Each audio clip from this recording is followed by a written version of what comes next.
복음이라고 하는 것이 무엇이냐, 복음이 무엇이냐 라고 묻는다면 여러분들은 복음에 대한 정의를 무엇이라고 하겠습니까? 복음, 문자적으로는 복된 소식입니다. 복된 말씀입니다.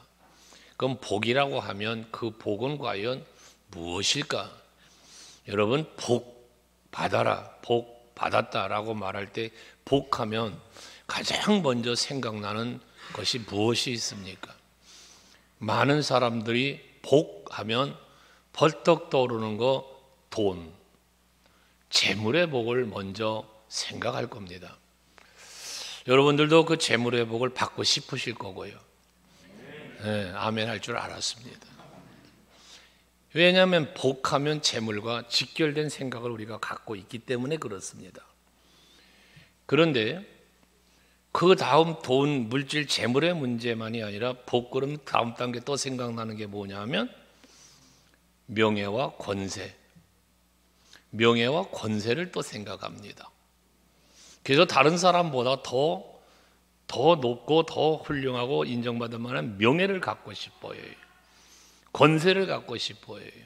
그래서 나는 못 이룬 내 자식이라도 그 꿈을 이루게 하려고 배우게 하고 가르치게 하고 뭔가 박사도 만들고 그러려고 하는 거예요. 그 명예 때문에, 권세 때문에. 세 번째 복으로 또 생각할 수 있는 것은 건강이죠. 건강. 그래서 건강하기 위하여 건강을 위해 운동도 하고 보약도 먹고 뭐 여러 가지 하죠. 여러 가지 자기 관리를 하죠. 건강을 위해서.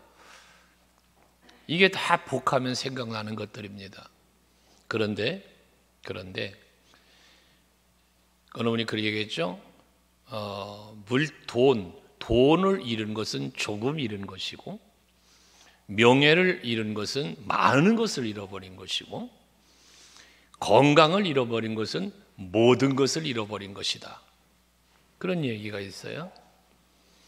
그런데 건강하고는 무엇이 직결이 되냐면 생명이죠. 생명. 건강을 잃으면 죽는 거예요. 그러니까 모든 것을 잃었다고 하는 것입니다. 그러면 오늘 지금 제가까지 말씀드린 복의 개념은 세상적인 관점의 복입니다. 육체적인 관점에서의 복을 말씀드렸습니다.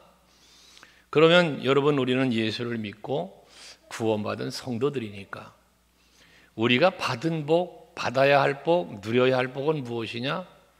영생의 복입니다. 이게 생명입니다. 세상적으로 받았던 복, 오복도 이야기합니다면은 그 모든 오복 뭐 보는 거, 치아의 건강까지도 복으로 다 얘기하는데 그런 복들도 다 뭐와 직결되냐면 생명이에요. 생명. 아무리 우리가 생명을 소중히 여기고 그 생명을 지켜보려고, 건강을 지켜보려고, 뭐 명예도 재물도 다 마찬가지죠. 아무리 지켜보려고 노력해도 지지난주엔가 말씀 나눴던 것처럼 세월이 흐르면서 늙어가면서 언젠간 이 세상을 떠나가야 하는 우리들, 이게 정해져 있는 이치란 말이에요. 뭐 연수가 70이요 장수하면 80이라고 성경적인 연수입니다만은, 그러나 지금은 뭐 100세 시대라고도 얘기하지만 설령 100세 시대라 100세를 살아도, 누구의 말처럼 모세처럼 120세를 살아도 때가 되면 우리는 이 세상 떠나는 거예요. 생명의 끝이라는 게 있다는 거죠. 이거를 다 복이라고 우리는 생각하고 그 복을 얻으려고 발버둥 치며 살고 있단 말이에요. 그런데 성경에서 말하는 복, 그래서 그 복된 소식인 복음인 무엇이냐? 예수 그리스도로 말미암아 구원받고 영생 얻은 거듭남.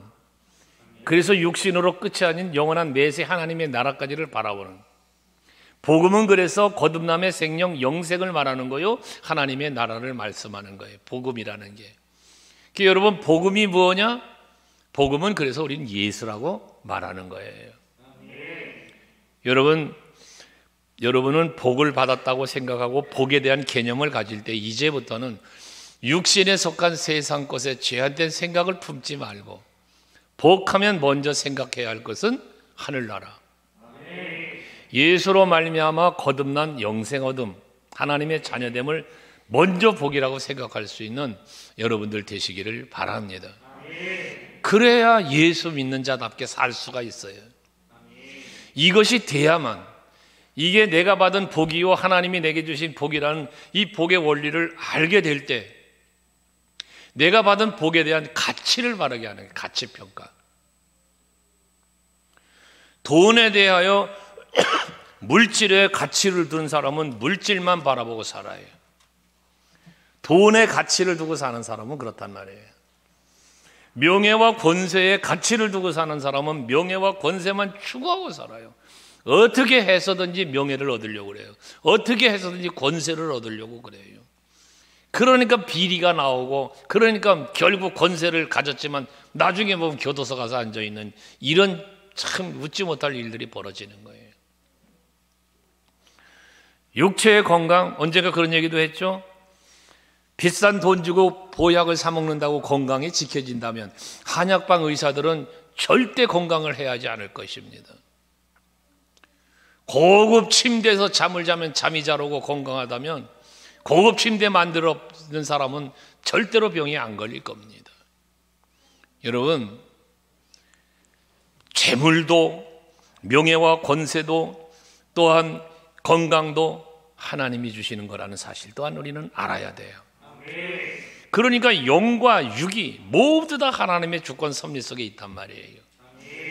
그런 관점으로 바라볼 때 모든 것이 하나님의 은혜임을 알게 될 때 거기서 가치의 판단이 나오니까 예수를 바라보게 되고 예수를 찾게 되고 의지하는 거예요. 오늘 이 밤에 여러분들이 여기 왜 왔어요? 성전에 나오신 여러분, 간혹 제가 그런 말 했죠. 안 바빠서 왔어요, 여러분이? 피곤하지 않아서 왔습니까? 바쁘지만 왔어요. 다 한가한 분들만 왔나 아멘이 안 되는데, 아무튼 바빴지만 와. 피곤하지만 와요. 왜? 무엇 때문에요?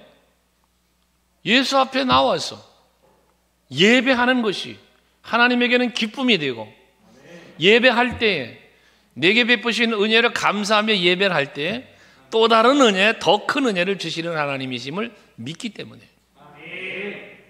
이 믿음이 근거가 되는 것이, 그 믿음의 근거가 예수이기 때문에 그 예수가 복음이라고 되는 건데, 이 복음에 대한 올바른 성경적 정의인데, 이것이 먼저 여러분에게 정립이 되어야, 이 복을 여러분이 누리는 누림이 있어야만 전하는 자가 돼요. 전하는 자. 여러분들이 가지고 있는 것에 가치가 소중하고 자랑할 만하면 자랑하지 말라고 해도 자랑해요. 이게 여러분 인간의 본능이잖아요. 그러니까 여러분들이 복음을 예수를 전하는, 복음 전하는 자가 되려면 이 복음의 가치를 바르게 알아야 된다는 거예요. 그 가치를 누리고 있어야만 가능하다는 거예요. 오늘 사도 바울은 고린도 교회에 1절에 보면, 형제들아 내가 너희에게 전한 복음을 너희에게 알게 하노니 이는 너희가 받은 것이요 또 그 가운데 선 것이라 라는 말을 해요. 1절에. 여기서 바울이 뭐 했어요? 너희에게 복음을 전했다는 거예요. 그럼 바울은 왜 이렇게 복음을 전하는 전도자의 삶을 살 수 있었습니까? 바울은 다메섹 도상에서 예수님을 만나죠. 예수님을 만나고 보니까 율법보다 더 귀하고 율법보다 더 진리는 예수였던 거예요. 십자가였던 거예요. 이걸 깨닫게 된 거예요. 그러니까 자기 자신이 잘못 알았고 잘못 살아왔던 것을 회개하는 거고, 그러면서 이 복음의 가치를, 예수의 십자가의 가치를 아니까 어떻게 되어져요? 목숨을 걸고 복음 전하는 전도자의 삶을 사는 거예요. 예루살렘에만 머물러 있지 아니했고, 여러분 안디옥 가서 안디옥 교회를 세우고, 더 나아가 에베소 교회를 세우고, 그리고 로마에까지. 여러분 로마 교회는 어떤 일이 벌어지는 겁니까? 거기 가면 죽는 거예요. 로마에 가면 죽는 거예요. 그런 죽음이 기다리고 있다는, 사망의 그 위협이 기다리고 있다는 사실을 알고도 가는 거예요. 그래서 결국 그는 복음을 전하면서 여기 앉아있는 모든 무리들이 다 내가 여기 결박된 것 말고는 다 나같이 되길 원하노라라고는 그런 기가 막힌 설교를 하잖아. 설교를 죄수의 신분으로 붙잡혀 있으면서. 그것이 무엇 때문에? 복음의 가치를 알기 때문에. 예수 십자가 지심이 무엇인지 알기 때문에, 그의 부활도 알기 때문에 그는 죽음도 두려워하지 않고 복음 전하는 일을 감당한 거예요. 그 사도행전 20장 24절에 보면 내게 주어진 사명, 이 복음 전하는 사명인데요, 이 사명을 감당하는 일에는 내 생명조차도 귀하게 여기지 않았다는 거예요. 왜? 이 십자가의 복음의 가치를 알았기 때문에. 갈라디아서 6장에서는 내가 자랑할 것은 오직 십자가밖에 없다. 결코 십자가 외에는 내가 자랑할 게 없다. 난 내 몸에 예수의 흔적을 가졌다. 이거를 자랑스럽게 얘기하는, 매를 40에 하나 감한 매를 맞고 감옥에도 갇히고 그러면서 입은 상처들, 이걸 예수의 흔적이라고 자랑스럽게 말할 수 있는 바울의 모습. 그는 그만큼 복음이 무엇인지, 예수가 누구인지, 십자가의 의미가 무엇인지, 부활의 의미가 무엇인지를 그는 알게 된 거예요. 그러니까 전하는 자의 사명을 감당했고, 그렇게 복음을 전하니까 바울이 그 사명 갖고 복음의 가치라니까 전파했더니 뭐해서 고린도 교회들이 그 복음을 듣게 되었다는 거예요. 여러분, 우리는 전도합니다. 이제 다다음 주부터 이제 전도하는 일을 우리 또 다시 전도하려고 그러는데, 여러분, 전도를 해도요, 지금까지 말씀드린 것처럼 이 복음의 가치를 알고 예수를 바르게 알아야 전도를 해도 힘이 나고 즐겁고 기쁜 거예요. 행복한 거예요. 이 기쁜 소식을 온 세상 전하세. 찬송만 박수치고 부르는 게 아니고 여러분에게 진정한 기쁨의 소식이 되어야 되지 않겠냐는 거지. 이단들이 하도 좋은 언어는, 성경적 언어는 이단들이 다 집어써가지고 말을 설교를 하면서도 조심스러운 부분이 너무 많아. 기쁜 소식 구원파 박옥수가 하는 거지. 하나님의 교회, 이거 얼마나 진리야 이게. 그 이단이지. 신천지, 얼마나 이게 우리가 바라고 소망하는 하나님의 나라예요. 이단들이 전부 갖다가 좋은 말을 갖다 쓰니까. 그러나 여러분 알아야 돼요. 우리는 복음의 진정성, 진리, 그리고 가치를 바르게 알 때 전도자의 삶을 살 수 있고, 그 복음을 전할 때에 그 복음이 능력이 되어 많은 영혼을 살리는 역사가 일어난다 그 말이에요. 그러니까 먼저 뭐 하자? 여러분들이 이 복음의 능력을 알아야 되겠다는 거지. 이게 복음의 그냥 교회 다니는 게 아니요, 막연하게 구원받았다가 아니라 그 말이에요. 구원의 확신을 갖되, 그 확신이 어디서부터 출발된다? 예수, 십자가, 말씀, 이거라는 말이죠. 그래서 오늘 이제 그런 말씀을 놓고 이 복음을 전도자와 전하는 자가 있어야 받는 자가 있고, 받는 자가 있어야 또 구원받는 무리가 일어나는 거니까 먼저 전하는 자가 어떻게 해야 되는 것이냐, 이걸 먼저 말씀드린 거예요. 그래서 이렇게 바울이 복음을 저들에게 전했습니다. 그랬더니 고린도 교인들이 그 말씀을 받은 거예요. 그러면서 2절에 보면 너희가 만일 내가 전한 그 말을 굳게 지키고 헛되이 믿지 아니하였으면 그로 말미암아 구원을 받으리라 말씀을 합니다. 여기 자, 전도자가 복음을 전했어요. 바울이 복음을 전파했어요.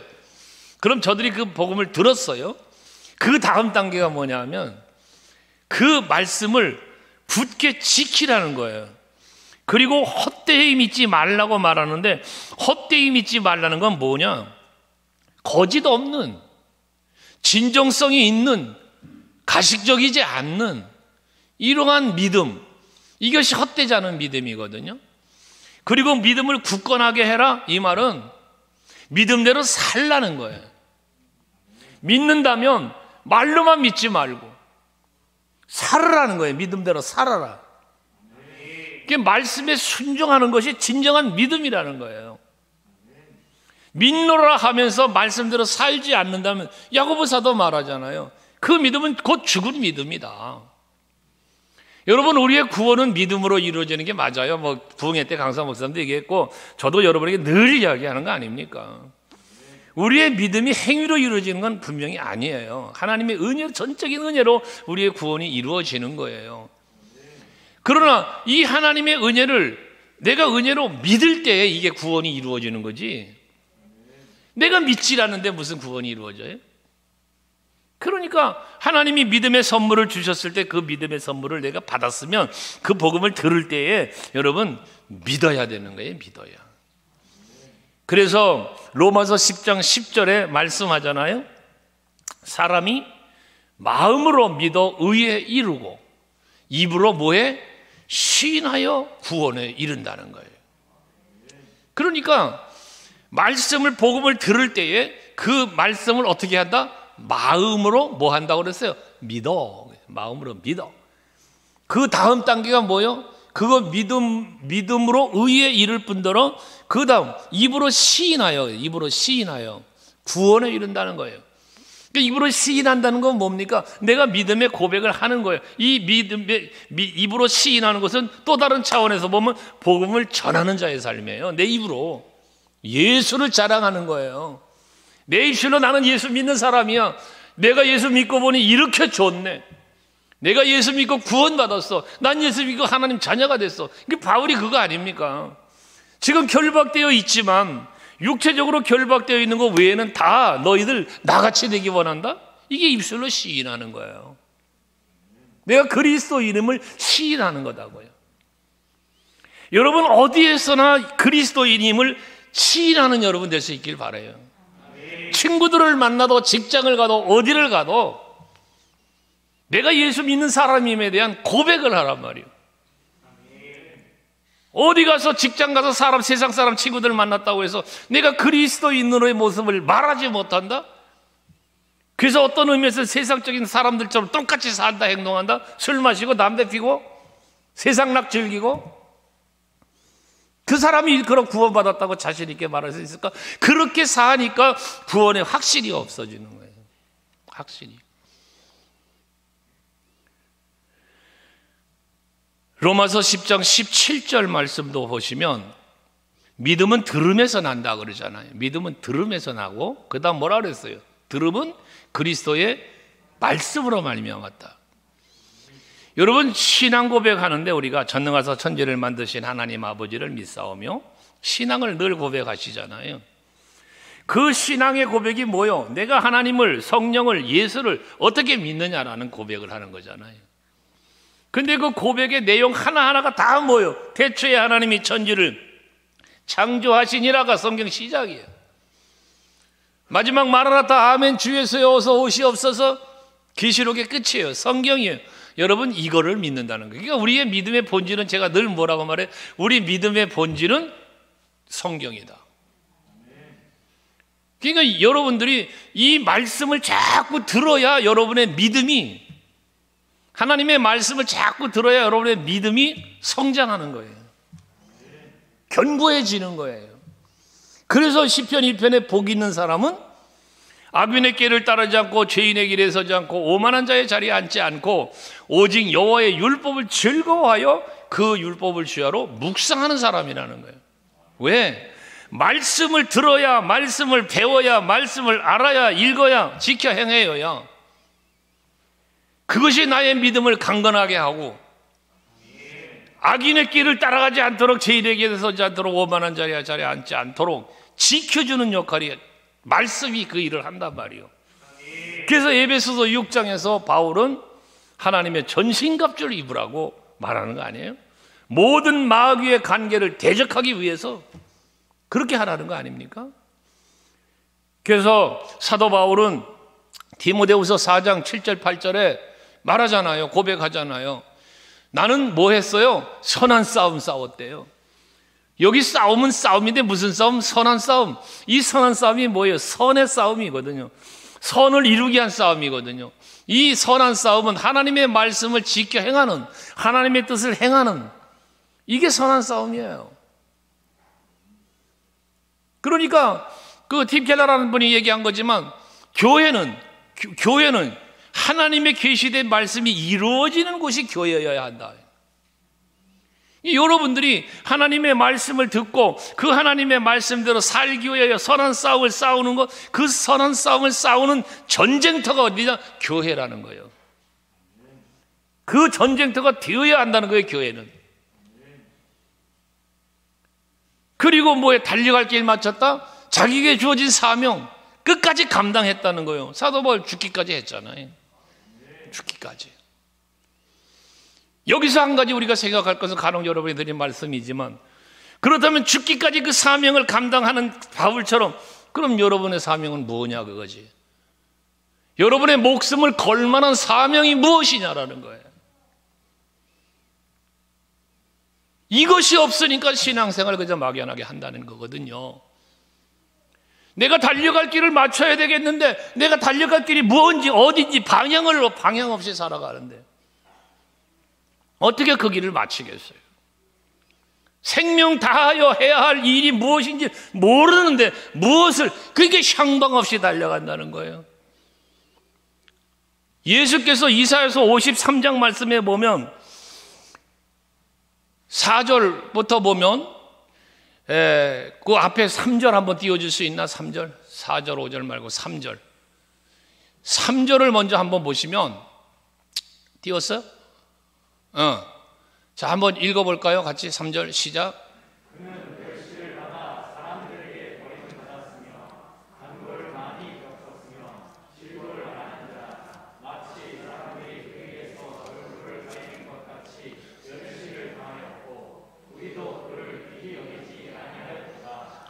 아, 6절이다, 6절. 자, 6절인데 먼저 4절과 5절을 보시고 한번 갈게요. 자, 4절을 보시면 이사야서 53장 4절. 그는 실로 우리의 질고를 지고 우리의 슬픔을 당하였거늘. 예수께서 우리 때문에 십자가 지심을 이야기하는 거잖아요. 우리는 스스로 생각하기에는 그런 징벌을 받아 하나님께 맞으며 고난을 당한다 하였노라.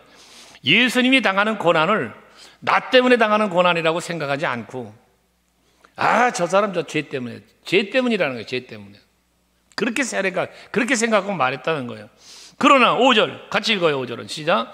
그가 찔림은 우리의 허물 때문이요 그가 상함은 우리의 죄악 때문이라. 그가 징계를 받음으로 우리는 평화를 누리고 그가 채찍에 맞음으로 우리는 나음을 받았도다. 예수의 십자가 지심 때문에 우리가 어떻게 됐어요? 우리의 허물, 우리의 죄는 다 사함을 받은 거예요. 우리의 모든 질고 다 나음을 입게 되어지는 거예요. 평화를 누리게 되어지는 거예요. 그런데 보세요. 6절. 우리는 다 양 같아서, 그리고 무슨 말을 해요? 다 양 같다고 말하면서 그릇 행하여 각기 제 길로 갔거늘. 여러분, 양 그러면 이미지가 뭐예요? 순한, 온유함, 그리고 순종, 뭐 이런 걸 상징하잖아요. 양 그러면. 염소, 불순종, 대적, 뭐 이런 걸로 생각하고, 혈기, 분노, 막 이런 거 생각하죠. 근데 여기 양에 대해서 6절에 뭐라고 이사야 선지자가 말하냐면, 우리 다 양 같대요. 그런데 어떻게 돼? 그릇 행하여 각기 제 길로 갔거늘. 그러니까 양은요, 목자가 없으면 어디로 갈 줄 모르는 방황하는, 이 우왕좌왕하는 길 잃은 그 사나운 짐승들에게 밥이 되어지는 존재가 되고 만다는 얘기예요. 그렇게 그렇겠어요. 어디로 가야 될지도 모르고 방황하는 우리들이었다는 거예요. 그런데 여호와께서는 우리의 모든 죄악을 그에게 담당시키셨도다. 그러니 그릇 행하였다라는 것은 뭐예요? 길을 잃었다는 거예요. 잘못된 길을 간다는 거예요. 제 길로 갔다는 거예요. 여호와의 길, 예수의 길, 의의 길을 가야 되는데 제 길로 갔다는 건 뭐예요? 육체에 매여서, 세상적에 매여서 살아갔던 그 길을 말하는 거잖아요. 그런 죄인데 그 죄를 예수께 담당시키셨다는 거예요. 이게 예수 십자가예요. 이것이. 그러니까 이러한 모든 믿음을 가지고 이 예수의 예수가 우리가 어떤 분인지를 가지고 믿고 살아야 되고 전파해야 되고, 이게 바로 교회를 세우는 일이고 교회를 부흥시켜가는 일이고, 우리가 이 세상에 구원받은 성도로서 세움을 입은 교회로서 하나님의 뜻을 이루어가는 우리 모두가 될 수 있다는 것이에요. 그러면서 이어진 말씀 속에 보면 그래서 굳게 이제 믿음을 지키고 헛되지 않은 믿음을 갖고 구원을 이제 받게 된다는 이야기를 하면서 3절에 보면 뭐라고 말하는가 하면 내가 받은 것을 먼저 너희에게 전하노니 이는 성경대로라는 말을 해요. 내가 받은 말을 먼저 너희에게 전한다는. 근데 이 전하는 내용이 뭐냐? 성경대로라는 말씀이 거기 뒤에 보면 계속해서 말씀이 나와요. 3절에도 성경대로, 4절에도 성경대로, 계속해서 성경대로라는 말씀을 하면서 이어지 말이 성경대로 뭐 했다고 했냐? 성경대로 보이셨다. 성경대로 보이셨다는 거예요. 성경대로 죄를 위하여 죽었고 그걸 보여주신 거예요. 십자가에 죽는 걸 보여주신 거예요. 어느 한 곳에서 몰래 죽으신 게 아니에요. 많은 사람들 앞에서 죽으신 거예요. 죽는 걸 보여주신 거예요. 부활도 마찬가지. 여기 말하자 먼저 게바에게 보이시고 12 제자에게 보이시고 500 형제에게 일시에 보이시고 이렇게 죽는 것도 보여주셨고 보는 앞에도 죽었고 또 부활도 많은 무리가 보는 가운데 부활하셨고 보이셨고 부활한 것을 또 마지막 하늘로 오르시는 것도 보여주셨잖아요. 이 보여주시는 하나님. 왜 하나님은 보여주십니까? 성경의 말씀이 언약이 이루어짐을 보여주시는 거죠. 아멘 되시나요? 그러니까 이스라엘 백성들 출애굽을 시킬 때에 아브라함과의 언약을 성취시키는 거잖아. 출애굽이 창세기 15장에서의 아브라함과의 언약이 이 출애굽기로 이루어지는 건데 성취되는 건데 이 하나님의 언약이 성취되어질 때 하나님은 뭐예요? 보여주시는 거예요. 하나님이 일하심을. 너희의 구원을 이 출애굽과 가나안에 입성하는 이 모든 것은 누가 하는 것이다? 하나님이 하는 거다. 아브라함과의 언약함을 이루시는 하나님이 하시는 일임을 보여주시는 거예요. 10가지 재앙을 보여주시고 홍해바다가 갈라지는 걸 보여주시고 반석에서 물을 내시는 걸 보여주시고 구름기둥 불기둥 다 보는 거잖아. 백성들이 다 보는 거예요. 보여주시는 거거든요. 이 성경의 이루심을요. 자, 그렇다면 중요한 게 무엇이냐면 아브라함과의 언약을 이루시기 위해서 그 모든 것을 이루시는데 성취하시는데요, 그걸 일일이 다 보여주셨단 말이에요. 보여주셨어요. 왜 보여주시나요? 보여주시는 이유가 뭐예요? 믿으라고. 이 믿음을 아브라함도 보여준 거예요. 계속해서 보여주시는 거예요. 그러니까 이삭을 제물로 드리기까지 순종할 수 있었던 이유는 뭐예요? 믿는 거예요. 하나님이 100세나 돼서 아들 낳게 하셨잖아. 직접 자기가 체험을 한 거예요. 하나님 앞에서 그 하시는 일을 본 거예요. 체험한 거예요. 그러니까 드릴 수도 있었던 거단 말이에요. 그러니까 아브라함의 믿음을 요약해서 그 성경의 로마서 4장 보면 말씀을 하고 있는데 로마서 4장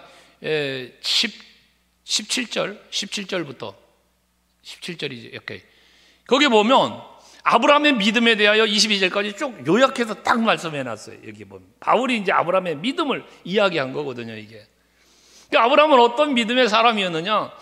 아브라함은 민족의 조상으로 세웠다 하신 것 같으니 그가 믿은 바 하나님은 뭐라 그래? 죽은 자를 살리시는 하나님이라는 거예요. 죽은 자를 살리시며 없는 것을 있는 것으로 부르시는 이시다. 그러니까 아브라함은 100세나 됐어요. 사라는 경이 끊어졌어요. 아이를 낳을 수 없는 거야. 인간의 육체적인 기능으로 불가능한 거예요. 근데 그 일을 이루시는 분이 하나님이시라는 거예요. 불가능을 가능하게 하시는 분이 없는 것을 있는 것처럼 만들어내시는 하나님이단 말이에요. 이게 아브라함의 믿음이었다는 거예요. 그 다음에 18절에 보면요, 아브라함의 믿음을 통해 또 뭐라고 표현했냐면 바랄 수 없는 중에 바라고 믿었다는 거예요. 바랄 수 없는 중에 바랐다. 아이를 난 낳을 수 없습니다 그러잖아요, 아브라함이. 그러니까 내가 데리고 있는 이 종 엘리에셀, 이 종으로 나는 족합니다. 내 기업 이 종에게 물려주고 말 겁니다. 이런 얘기를 하잖아요. 불가능해요, 아이를 낳는다는 게. 그러니까 하나님이 아니라는 거예요. 나 따라와봐. 그리고 밖으로 내려가서 야 하늘의 무별들을 봐라. 네 후손이 저렇게 번성하게 내게 해줄 거라. 하나님은 또 말씀하는 거예요. 그러면서 이삭을 주신 거잖아요. 또 어디로 가야 될지를 모르겠어. 그런데 떠나라니까 떠나가잖아요. 바랄 수 없는, 그 중에 바라고 믿은 아브라함이었다는 거야. 그 다음 19절에 보면요, 아브라함의 믿음을 뭐라고 말해? 백세 하나 되어서 자기 먹이 죽은 것을 알고 사라의 태가 죽은 것 같음을 알고도 뭐예요? 믿음이 약해지지 않았대. 여러분, 우리는 상황 앞에 믿음이 약해져요. 하나님의 전능하심을 우리는 믿는다고 고백을 수없이 하면서도, 말씀을 들으면 아멘 아멘 하면서도 어떤 상황에 딱 부딪히면 그 믿음은 어디론가 사라지고 없어져 버려요. 여러분의 믿음이 풀처럼 푸르르다가 어느 날 갑자기 휙 설이 한번 맞으니까 시들어버리고 죽어버리는 그런 풀 같은 믿음이 되지 말고,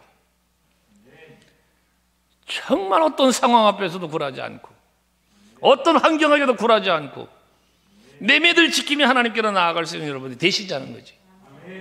약해지지 말자는 거예요. 죽을까 봐 걱정하지 말라는 거예요. 죽은 자도 살리시는 하나님입니다. 그렇잖아요. 20절 말씀은 또 보면 아브라함의 믿음을 이렇게 표현해요. 믿음이 없어 하나님의 약속을 뭐해서 의심하지 않고. 하나님이 약속을 하셨는데 이걸 의심하지 않았다는 거예요. 믿음으로 오히려 견고해 졌다는 거예요. 그래서 하나님께 영광을 돌렸다는 거예요. 여러분, 믿음은 히브리서 11장에 보면 바라는 것들의 실상이라고 하잖아요. 보이지 않는 것들의 증거라고 하잖아요. 여러분의 믿음이 그걸 이끌어내야 돼요. 여러분의 아브라함의 믿음이 하나님의 은총과 축복을 이끌어낸 거잖아요. 백부장의 믿음이 예수님의 능력을 이끌어낸 거잖아요. 여러분의 믿음이 여러분들을 위한 하나님의 역사하심과 예수의 인도하심을 이끌어낼 수 있는 여러분이 되자는 거지. 그것이 성취예요. 오늘 사도 바울은요, 이 보이셨다고 말씀하는 이 표현을 많이 했는데요. 그렇다면 여러분들에게 하나님이 무엇을 보여주셨느냐 하는 거지.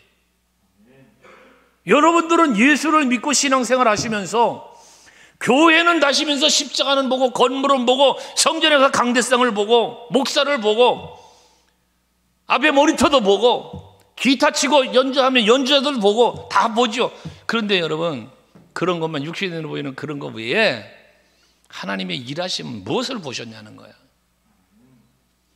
하나님이 나를 위해서 어떤 일을 해주셨냐는 거지. 이걸 볼 수 있어야 된단 말이야. 하나님은 이걸 보여주시고 있는데 이거를 보아야 되는데 믿음의 눈이 열리지 않고 볼 수 없는 것들이란 말이에요. 이거는 내 믿음의 눈이 열리지 않으면, 내 영의 눈이 열리지 않으면 이게 안 보여요. 안 보이니까 뭐해? 답답하거든. 신앙생활하면서 답답하거든. 그래도 신앙생활 하는데 답답하거든. 그러니까 신비주의적 삶으로 빠져들어가는 거예요. 독일의 신학자가 그런 말을 해. 독일 아니야. 엘렌 켈러인가? 그런 말을 했어요. 경건주의자가 되면 안 된다는 거예요. 경건주의자가. 이 경건주의자가 되면 신비주의자가 되고 결과적으로는 자유주의에 빠져버린다는 거예요. 경건한 삶이라고 하는 것은 우리에게 요구되는 것이나 경건주의자에 빠지지 말라는 거죠. 그게 자칫 잘못하면 율법에 빼이고 그 율법 때문에 빠져가는 거예요. 이게 안식교에 빠지는 사람들이 그렇게 빠져가는 거예요. 율법에 빠져가는 거예요. 여러분, 정말 여러분들 스스로 한번 잘 살펴보셔야 돼요. 이스라엘 백성들이 출애굽할 때뿐만 아니라 다윗에게도요, 또 제자들에게도요, 하나님은 예수께서 공생하시면서 이거 전부 보여주시는 거예요. 그 체험을 통해서 하나님은 우리에게 은혜를 체험하게 만드시고 사랑을 체험하게 만드시는 거거든요. 여러분, 이 밤에 한번 생각해 보셔요. 하나님이 나에게 무엇을 보여주셨나? 난 무엇을 보았나 말이요. 어떤 은혜의 체험을 갖고 있느냐 말이요. 어떤 사랑의 체험을 갖고 있느냐 말이요. 교회는 수없이 다니고 있는데, 예배도 수없이 드리는데, 기도도 수없이 하는데, 헌신도 수없이 하는데, 그러면 그로 인하여 하나님은 어떻게 기뻐하셨으며 어떠한 은혜와 복을 내게 주시느냐는 거지. 이러한 체험이 없으면 여러분 신앙생활은 즐겁지 않고요, 내 기도하는 이 시간 그때가 가장 즐겁다는 고백도 다 거짓말 고백이 되고요, 세상과 나는 간 것 없고 구속한 주만 보이도다 다 거짓말이고 되어버리는 거예요. 뭐가 보여? 뭐가 보여?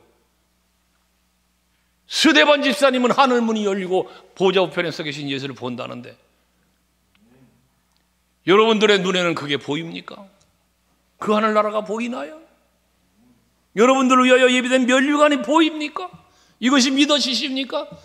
바울은 믿음의 눈으로 그걸 바라봤기 때문에 아까 말씀드렸던 그 싸움을 할 수 있었던 거란 말이죠. 내가 받은 은혜를 헤아려 봐야 되는 거예요. 내가 받은. 그래서 그는 그렇게 보이시면서 많은, 나에게도 보이셨대잖아. 게바에게도, 사도들에게도, 500여 무리들에게도 보이셨는데 나에게도 보여주셨다는 거예요. 나에게도. 그러니 바울이 얼마나 하나님 앞에 감사합니까? 나는 사도 중에 가장 작은 자였다는 거지. 그런데 하나님의 교회를 박해했다는 거예요. 사도라 칭함밖에도 감당할 수 없었다는 거예요. 그런 자신이었다는 거예요. 그런데 그러나 유명한 고백 10절 아닙니까? 10절 한번 같이 읽어볼까요? 오늘 본문 10절 같이 자막 방송실 10절 시작. 그러나 내가 나된 것은 하나님의 은혜로 된 것이니 내게 주신 그의 은혜가 헛되지 아니하여 내가 모든 사도보다 더 많이 수고하였으나 내가 한 것이 아니요 오직 나와 함께 하신 하나님의 은혜로라. 할렐루야. 여러분요, 우리가 하나님의 은혜를 진실로 체험하게 되면요, 하나님이 하시는 일을 정말 내가 믿음의 눈으로 발견할 수 있고 바라볼 수 있다면요, 우리는 두 가지 태도가 나와요. 두 가지. 여러분의 진정한 하나님의 은혜, 예수 십자가의 은혜와 이 사랑을 체험자가 되면요, 이걸 내가 보았고 누리고 있다면요, 두 가지 현상이 나타나는데 그 첫째가 뭐냐? 오늘 바울처럼 겸손해진다는 거예요. 겸손. 왜? 내가 나된 것은 하나님의 은혜로 된 거야. 내가 거듭난 것도, 내가 하나님 나라 갈 수 있는 것도, 내 삶의 현장에서 육체적인 것, 모든 것들이 되어지는 것도 다 하나님의 은혜야. 아멘. 겸손해지는 거예요. 근데 이것이 하나님의 은혜인 줄 바르게 보지 못하고 깨닫지를 못하니까 뭐예요? 교만해지는 거예요. 교만해지는 거예요. 그래서 내가 했다는 거예요. 내가 했다는 거예요. 돈 번 거 내가 벌었잖아. 내가 땀 흘리고 내가 일하고 내가 벌었잖아. 그러니까 내가 했다는 거죠. 그러니까 11조도 못하고 감사도 못하는 거예요. 은혜를 모르니까요. 보약 먹어서 내가 건강해졌어요. 운동 열심히 해서 건강해졌어요. 까불지 말아요. 하나님이 지켜주신 거예요. 여러분요, 제가 간증했잖아요. 제가 수술을 하는데요, 수술실 들어가 가지고요, 참 얘기했지. 이거 아마 30분을 갖다 앉혀놔놓고 거기서 수술 준비한다고 세상에 막 뭐 칼 피고 뭐 피고 막 따그닥따그닥 끓으면서 준비하는데요, 얼마나 긴장이 되든지요. 다 준비해놓고 나 수술실 데리고 들어가면 얼마나 좋아. 대기실에다 놔놓고 수술실 갖다 앉혀놔놓고 그 앞에서 막 뭐 갖다, 아이고 저 칼로 내 배를 갈르겠지. 얼마나 긴장하든지요. 근데 마지막 한순간 마취 딱 들어가는 마지막, 그래도 마취도 한 번에 시키면 어째 또 연습 한번 해보잖아. 또 연습을 한번 한다고 숨 한번 들이쉬보세요. 근데 얘 진짜 합니다. 이러면 사람을 아주 긴장시킬 만큼 긴장시켜놓고 그러고 수술이 들어갔는데 마지막 그 순간, 진짜입니다 하는 그 순간 얘기했죠. 그 짧은 시간에 불과 몇 초도 돼도 안 와. 기억이 없어. 이제 진짜 마취합니다, 숨 세세요, 그 소리까지만 기억나고 아무것도 기억 안 나니까 불과 몇 초겠어요. 그 짧은 시간에요, 순간적으로 저의 기도에 하나님이요, 제 영혼을 부탁합니다. 내 영혼을 주께 드디어 그때서야 맡기게 되더라고요. 그때서야. 여러분요, 눈을 떠보니까 회복실에 누워있는 내 모습이 보여요. 아, 살았네. 아이고, 살았네. 의사가 살려줬을까요? 맞아요. 의사가 수술했죠. 그러나 생명의 주관자는 하나님이셨음을 부인할 수 없지 않습니까? 어느 권사님이 저보고 우리 목사님이 달라지셨어요. 언젠가 그런 얘기를 웃으면서 들었는데, 하나님이 만들어 가시는 거예요. 만들어 가요. 요즘은 어디 가나 인사 듣는 게, 목사님 몇 년 남았어? 요즘 인사가 그래요. 인사가. 그걸 왜 물어요? 하나님이 데려가시면 끝날 거고, 안 데려가시면 아직 많이 남았지. 그냥 그러고 웃으면서. 장로님에게도 간혹 그런 말 했지만, 여러분들에게도 말했죠. 숫자에 속지 말자. 숫자에 속지 말아라.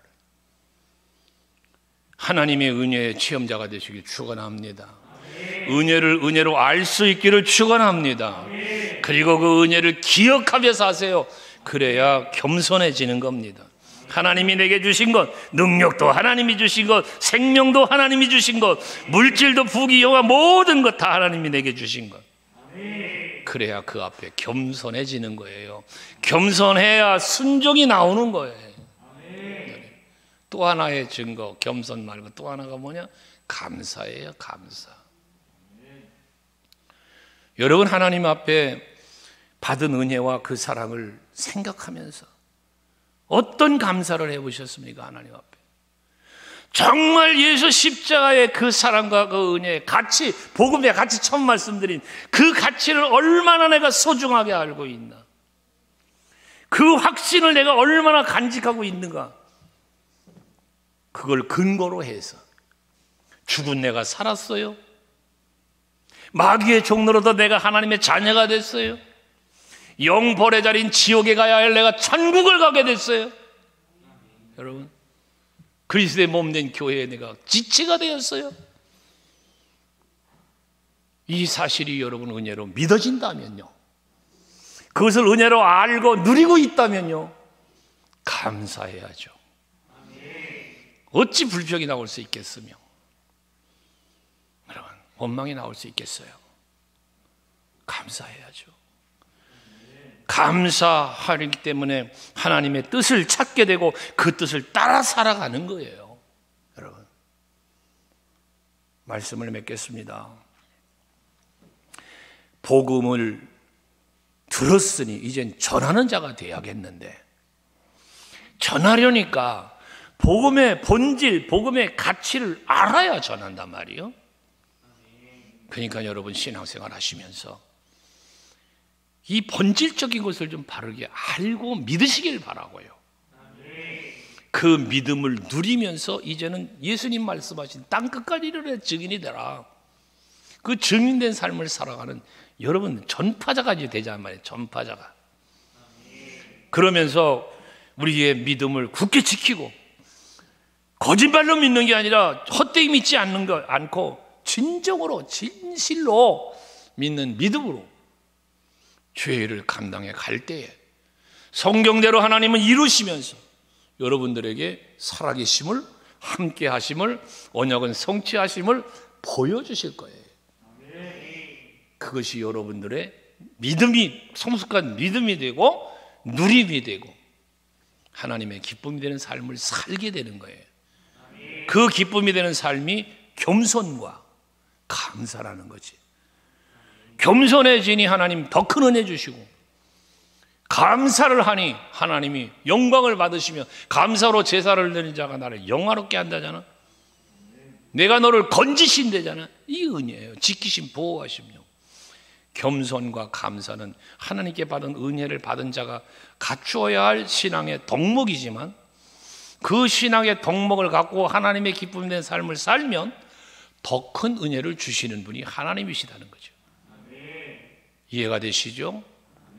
오늘 이 저녁의 말씀을 통해서 여러분, 복음의 본질을 압시다. 그리고 본질을 믿으십시다. 누리십시다. 전합시다. 할렐루야. 그래서 그런 가운데서 우리는 늘 말하는 우리 서강교회, 여기 송파구 가락동에 있는 인문정로 147번지에 있는 이 우리 교회만을 세워가는 우리가 되는 게 아니라 한국 교회를 살려가고 세계 교회를 살려가는 일을 우리가 뭘 갖고 해? 복음으로, 예수 십자가 능력으로 감당한 우리가 되어야 된다는 거예요. 여러분, 한 가지 더 추가적으로 말씀드리고 싶은 것은 뭐냐면, 여러분들에게 제가 수없이 말씀드렸던 부분 중에 하나가 뭐냐면, 여러분 한 사람이 교회라고, 하나님이 영이 거하시는 성전인 줄 모르느냐, 고린도서의 말씀을 가지고 여러분 한 사람이 교회라고 말씀드린 바 많잖아요.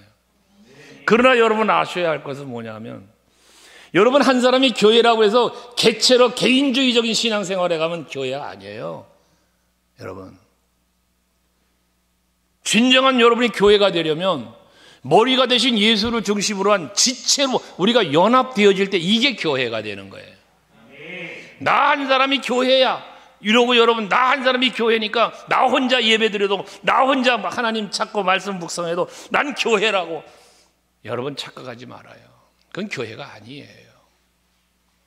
하나님의 사람일 수는 있으나 교회는 우리가 여러 가지, 여러분이 이렇게 모여서 함께 예배하고 함께 봉사하고 함께 구제하고 함께 선교하고 기도하고, 이게 교회예요. 그러니까 교회를 세워간다라고 말할 때에 여러분, 처치 플랜팅이라는 말을 지금 우리가 자꾸 이게 하고 있는데, 그게 교회를 세워가는 게 그런 거예요. 연합, 하나됨, 연합, 거룩함, 이런 것들, 우리 서강교회는 그런 교회를 추구해 가야 됩니다. 이로 해서 기도하시고요. 이제 다음 주간이 지나고 나면 우리 본래 부활절을 앞두고 40일간의 계획으로 좀 프로그램을 하나 진행해 가려고 했었어요. 근데 이 네팔 선교도 문제도 있고, 그래서 3월 둘째 주부터 이제 진행할 건데, 여러분 미리 기도로 준비하시길 바라요. 이번 주제는 회복입니다. 회복. 그래서 이제 우리가 정말 회복이 돼야 되겠는데, 코로나19 때문에 어떻게 됐어요? 빛에서 어둠으로 갔어요. 교회에서 세상으로 갔다고요. 우리가 한국 교회가 그렇게 갔고요, 성도들이 그렇게 갔단 말이죠. 이제는 우리가 이 어둠으로부터 빛으로 나오는 회복, 세상에서 육체에서 교회로 나오는 이런 회복, 이것을 한번 이루어보자는 거지. 완전한 회복의 날을 부활절로 가자는 거예요. 우리 지금 목회자들 모여서 말씀 나누는 것 중에 그 연구소 소장님이 그런 말을 해요. 이번 금년 부활주일에 회복이 이루어지지 못하면 앞으로 3년에서 길게는 5년까지 후유증을 겪게 될 것입니다. 그러니 우리 교회가 금년의 회복을 이루어야 되겠는데, 그 축복을 터뜨리는 제1단계가 부활절의 복권, 예수가 살아나신 부활이니까 이거 한번 만들어 봅시다 해서 정말 기도로 준비하신 그 모든 거 가지고 지금 우리 함께 공유하며 가기로 하는 거예요. 한국 교회를 깨워보자라고. 그래서 현수막은 만들어서 달도록 할 거고요. 여러분들이 함께 기도하세요. 회복이라는 주제를 놓고 내 개인의 영성도 회복, 교회 예배도 회복, 헌신도 회복, 모든 것이 회복되기 위하여 여러분 기도로 준비하시고, 그래서 나 개인과 더불어 교회가 회복되면서 우리 교회를 세워가는, 한국 교회를 세워가는, 깨워가는 이런 우리가 될 수 있기를 바랍니다. 할렐루야.